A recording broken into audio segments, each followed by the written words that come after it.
তোমাদের সাথে আজকে আমাদের এই ছোট্ট ঘর গোছানোটা শেয়ার করি। সো হ্যালো এভরিওয়ান, আমি অনিতা চলে আসলাম আরও একটি নতুন ভিডিও তোমাদের সাথে শেয়ার করতে। দেখতেই পাচ্ছ ঘরটা পুরো এলোমেলো, কারণ কি আমার কর্তামশাই 7 দিনের ছুটিতে বাড়িতে ছিল, আর সে থাকা মানেই আমি নিজেও বড্ড অগোছালো থাকি, ইভেন আমাদের ঘরটা। আর আমার হাজব্যান্ড আমাকে সবসময় বলে, তুমি একটু সেজেগুজে থাকতে পারো না আমার সামনে। আর আমি তাকে বলি, বাড়িতে আবার কিসের সাজগোজ করে থাকতে হয়?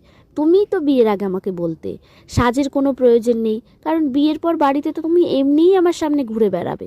এখন কেন আমাকে সুন্দর হয়ে থাকতে হবে বলো তো?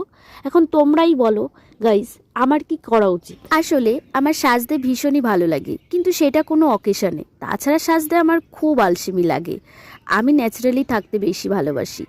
তবে এবার একটু চেষ্টা করব, যেহেতু হাজব্যান্ডের ডিমান্ড রাখতে তো হবেই, কি বলো গাইস? আর হ্যাঁ, তোমাদের সাথেও কি এমনটা হয় আমাকে কমেন্ট করে বলো তো। তবে আজ এই অবধিই থাক, দেখা হবে নেক্সট ভিডিওতে। ততক্ষণ সবাই